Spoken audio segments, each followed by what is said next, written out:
Hey everyone, it's been a while since I made a video. Thanks for watching. If you want to subscribe, I will be uploading more content this year. I'm going to show you how I tie jigs. So this is basically one of the jigs that I've tied, marabou jig. I paint the heads of the jigs with nail polish, funny enough. So I use gold nail polish. And once I finish with the gold nail polish, I use a little bit of clear so it holds on and doesn't, if you hit a bunch of rocks, it doesn't come off real quick. But this is my last jig for a long time because I've just tied a bunch. I've tied like these ones here. This one actually needs to be clipped a little better, so let's just do that. So this one right here, this is a minnow pattern that I made. This one right here is actually not my jig. This one is a black F. And this one's from Bill. It's Bill and Mike's Fishing Adventures. So yeah, the black F, I kind of took from his tying pattern. He's caught really big fish with it. And last year I targeted some salmon using like a white one, like, where should she be? Like this one here. This one's definitely one of the better marabou jigs I've tied. It's really hard to get good marabou now. The marabou you seem to get, in my opinion, is not as good as it used to be. For me, the back end of the marabou jigs they're not like that. They're more like this, like that, right, compared to that. So I usually try to find the best marabou feather you can, because when you tail it out, you want it to be somewhat fluffy. You know, you want it to basically like open up in the water and catch the fish's attention. So usually how I start tying these, I start on building some sort of body on it. That way I can tie on the flash. I don't know what flash works better for you out there. If you like gold flash, silver flash, blue, there's a whole bunch of different types of attractant in that way. So basically, there's the body.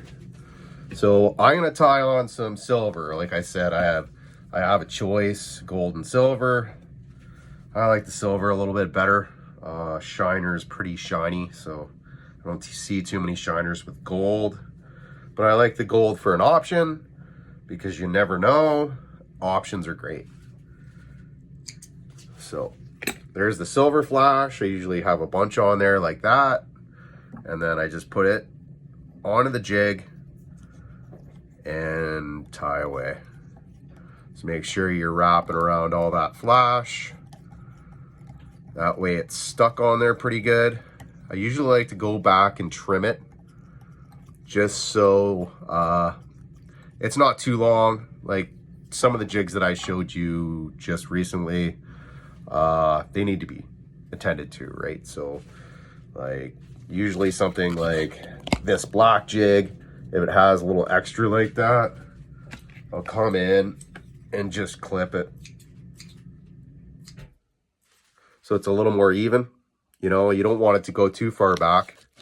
You don't want to spook the fish away. So that's basically rough how much flash I have on. It's like 5 to 7 pieces. It's up to your preference on what you want to use. So here's my flash. So I'm gonna tie, for my last jig for a while, I'm gonna tie some white. So I got this off Amazon, and they're not really the best because you can't look at them, but I usually put about 2 feathers on, so that's a pretty good one. So I usually come in with a second one. If it's not, like, if the skirt of the marabou, the actual feather, is not too, thick at the back, I'd say, if I'm gonna pick a word. Best word I can choose at the moment, because this is all on spot. Funny enough, when you do a YouTube video, you just kind of like have to wing it unless you're gonna edit it. And usually with a tying video like this, like you're not gonna be able to edit it. So sorry if it's not perfect, because no human is. We're all the same. That's what's so good about being human. Mistakes are for everyone. So even if you make a mistake on the jig itself, you can try to fix it. What I'm doing now is I'm just trying to make that little marabou skirt. So I'm just wrapping the marabou around, making sure. So this one right here, like I said, the marabous now are not the same as what I used to get before. If anybody has a good spot to get marabou jigs where they actually have, like, the feather is really wide and you can put it back, because this is what you're getting right now, just with a short tie. So we're gonna come in, we're just gonna clean it all up. If you notice, clean it up here, clean it up here, clean it up here. This isn't good enough for me, so that's when I come in with another one.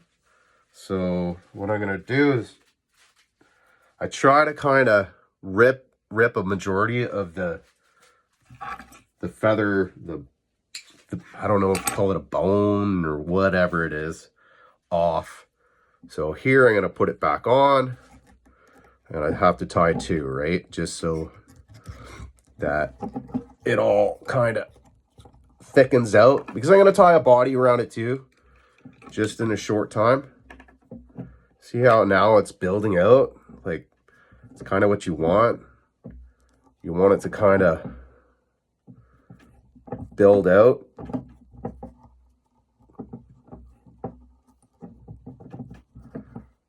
All right, that's looking all right. We're gonna make sure we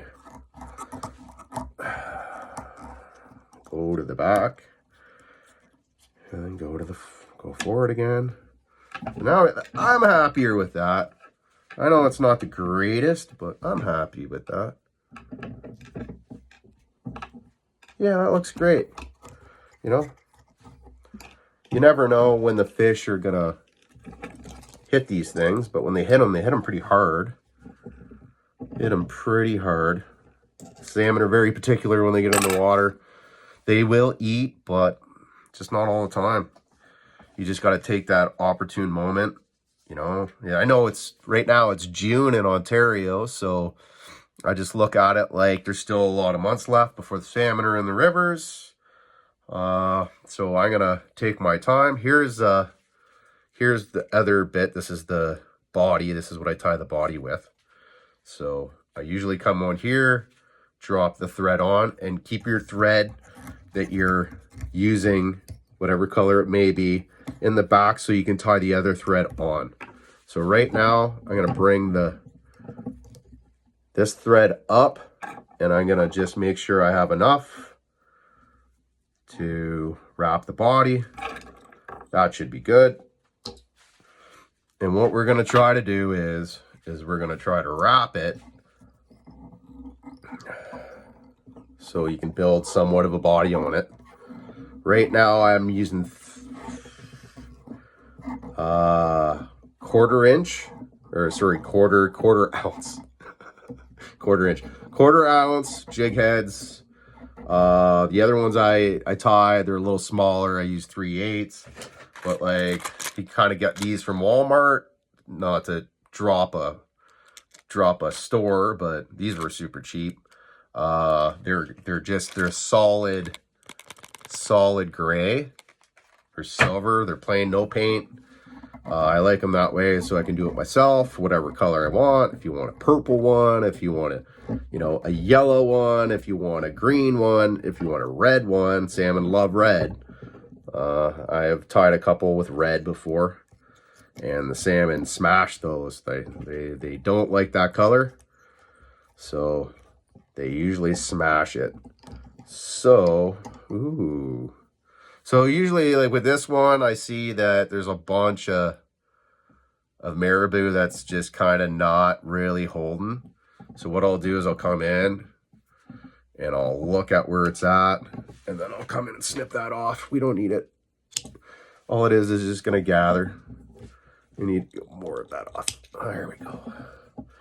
So that's sort of the jig.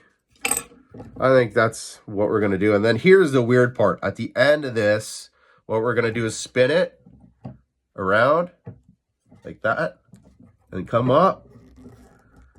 1, 2, and if you see, I'm taking the thread and I'm making a hole. You see that hole right there? There's the thread, and I'm putting it around the top of the jig head, bringing it up, and I'm locking it down. So just snip that off. There's a little bit of the jig done.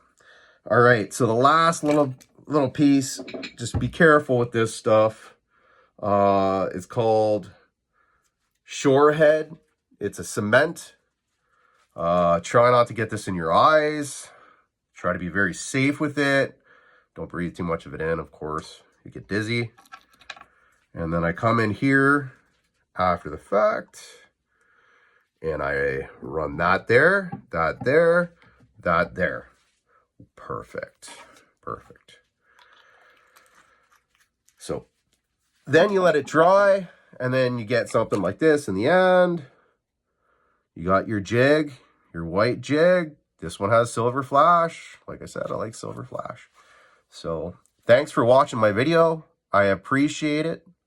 Hopefully I will get more content going on this fall. I'll try to get some content for salmon and how I cure salmon eggs at the river. So, and then I'll take you for some adventures in Southern Ontario. Maybe we'll hit the Bayfield, the Maitland. I've already took you to the Saugeen. Go to the Big Head. There's also some stuff in, Ontario side where you got the Brawny, you have the Ganaraska, definitely you got Bowmanville. There's tons of fishing in Ontario in the fall. So I hope you come along with me, and I'll see you in the tail out.